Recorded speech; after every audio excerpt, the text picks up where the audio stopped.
And we go again. Oh, oof. The European Super League.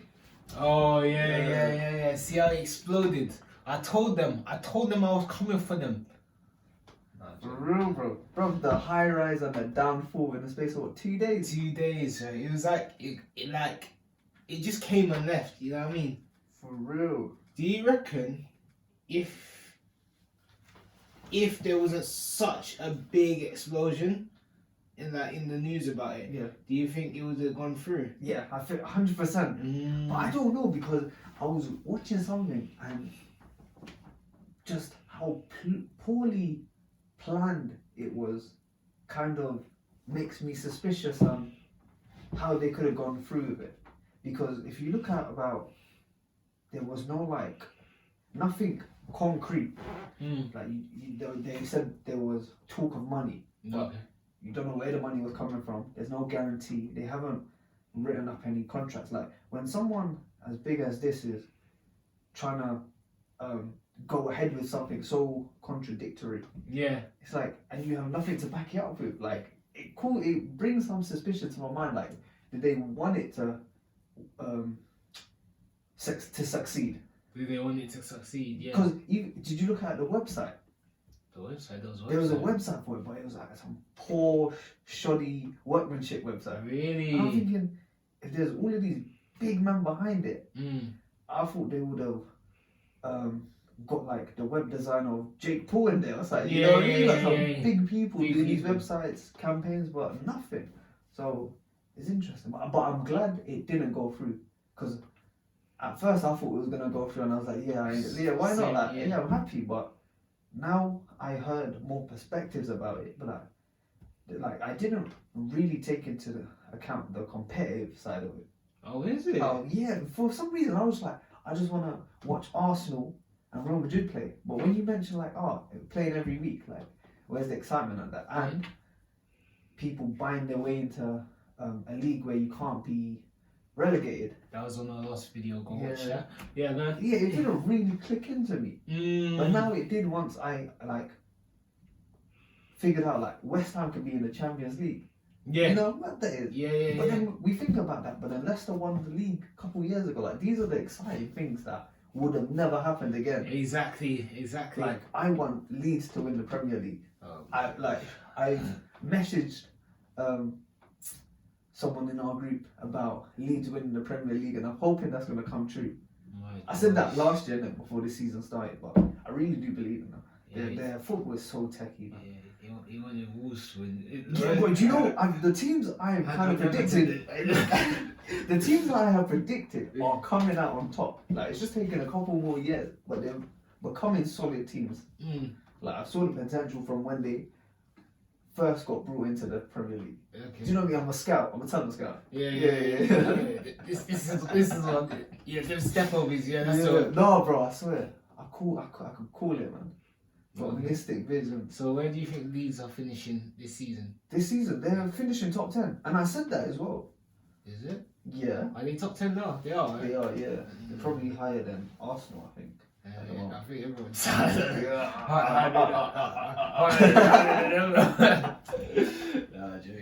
No, for real, bro. I'm telling you, football just getting saucy. Saucy about a minute, bro. Competitive. I love it. So, and when the fans come back and the stadiums are full, it's gonna be a game changer, though. Crazy. It's gonna be a game changer. Like, even if I can be honest with you, I feel like the likes of Man United are profiting from the fact that there's no fans in the ground. Why am I saying this? Is because what I noticed with United in the past, when they had fans in the ground, the minute they go 1-0 down, that's kind of it, heads down. Damn. And fans in the ground play a big part in that, because imagine you're away at like Aston Villa, them fans are gonna be like shouting at you. They're going to do everything in their power to put you off. But now you don't really have that pressure. You know what I mean? When you go away to like Villa, because now it's almost like a neutral game. So are we saying that internally your fans are quite abusive? Man United. So when you're 1-0 down, the fans get onto you. Or not? No, I mean like the away fans. Oh. Because if you notice, with Man United, we won more games away from home than at home. Oh. And it's usually from losing positions. Oh. Like I believe it's like 25 games. Damn. So what I'm saying, on the Ollie, when there was fans in the ground, Yeah. once we're 1-0 down, that's it. Draw at best. Damn. So maybe I'm wrong. Maybe we might have actually turned the corner. But Yeah. what I've seen from the past, it seems like the away fans play a big part on just the success of their teams. No, that sheds light on like the Anfield effect. Yeah. You know what I mean? Their fans are just die hard, and Die hard. any team that comes in there, regardless or not, their fans will put you off. Yeah, exactly. And like without having the fans during this COVID, it's obviously helped them during the first season. I think during COVID, didn't it? Well, it didn't help, but they won the league during that COVID period. I think they won it quite a while before that, you know. Did they? Yeah, they won it. They won that How since many like times they won the December. Premier League then? Twice. What was that? How many times they won the Premier League? Once. Yeah, and that was during the start of COVID. Do you know what I mean? It was towards the end of it they were winning. I think it was like during like December they were already like clear favourites. Yeah, and then yeah. it was during December that they were clear favourites. And I remember I saw a post on Instagram. Yeah. The only thing that could stop Liverpool from winning the league is COVID. Yeah, and then COVID happened, and then we thought the league was going to be cancelled. Yeah. Then Liverpool wouldn't win the league. Yeah, but they continued it. Yeah. But they done it in a shorter space of time Yeah. without pre-season. Yeah. So, yeah, they were clear to win it. Now this season they haven't had no fans. And Yeah. obviously they had a lot of injuries. Fair enough. But like I think if they had their fans back, they could still play a 60% game and win if they had their fans with them. Yeah. Because they just play their basic football, and the fans will just tap into what's it called? Psychological warfare. Psychological warfare, what a word, but that's powerful, bro. For real. That's what they would do, bro, to the players on their way in. On their way in. It's funny, Premier League, I just see it as like, I feel like, and this is going to sound mad, yeah, but I feel like every team, they're kind of around the same level, but they're not at the same time. Like, let me give you an example. You see, when Leicester won the league, after that point, I looked at football completely different. I just feel like any team could be any team on the day. Yeah. So with that being said, I kind of feel like they're all on the same level, but it's just a matter of consistency. Yeah. You know what I mean? So like every Premier League game, you kind of don't know who's gonna win. You just have a rough idea of who might win, unless you're like Man City. You know what I mean? No, I get what you. Yes, I think also it adds an element of anyone can be anyone. Yeah. But who has enough money to protect the longevity of a team? Yeah, You know what I mean? yeah. It's like first team. You have your good first team that can beat any team week in week out. Yeah. But then the external factors you consider are injuries, like the recovery of players and the expertise of the medical team that then support that. You know what I mean? Things like money like that can be funneled into these type of like science type people, you know what I mean? That could, you know what I mean, and boost the fuel of players. You know what I mean? Inject them all. Do you know what I mean? Yeah. The longevity of that team having more space to train players, you know what I mean? Provide them with comfortable places to train, eat, sleep, Like all of these things come into account. No, I agree. I completely agree. It's like almost like it's like feeling your car with the best petrol. You know what I mean? Because they're assets at the end of the day. For real. Crazy, man. It's crazy the way football is, man. What do you see the future of football? I think it's only getting better, man. Better? Yeah. Really? Like, tell me what you don't see getting better.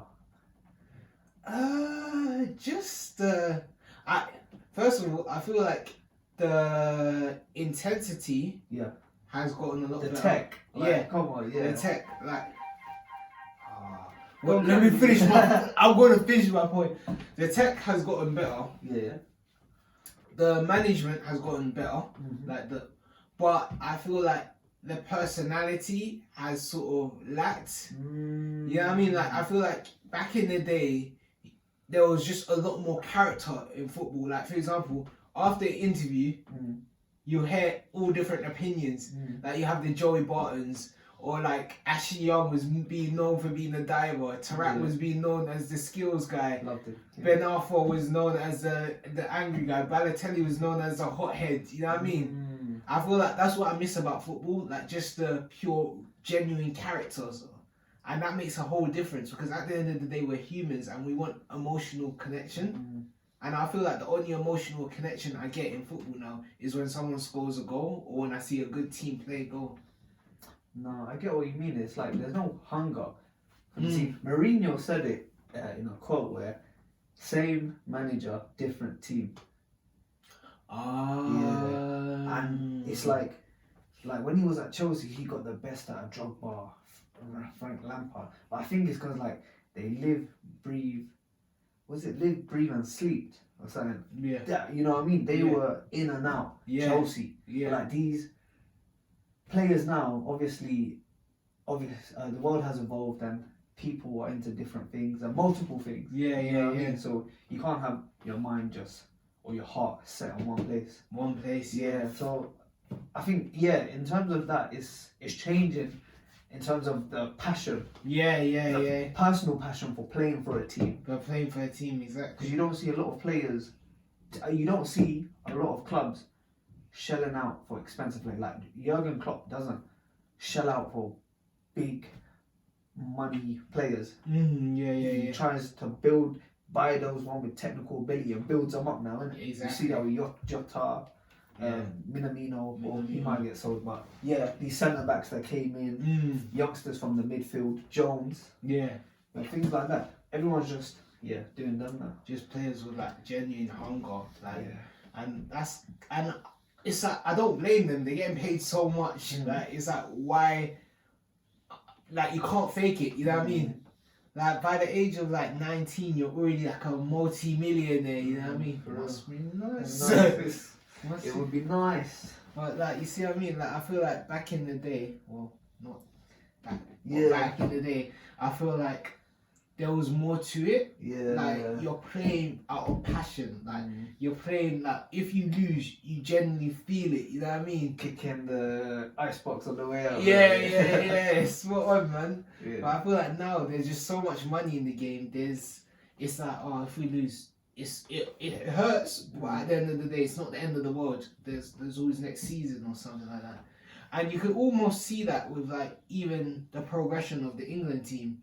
Because I remember there was an interview, Frank Lampard and Rio Ferdinand sat down and they said the England camp was so divided because you had Chelsea players, United players, Arsenal players, and like because it's so competitive in the Premier League, they felt some type of way of bonding together in England. And it was almost like they were giving away their secrets, you see what I'm saying? So they just always kept to themselves, and that's what flopped England. That's actually on like a higher level thinking. Like the chemistry isn't there because of the fear of divulging their secrets and their tactics and their plans, and not feeling like they're being what's the word? They're not being loyal to their club. If they play with another man from a different club. Exactly.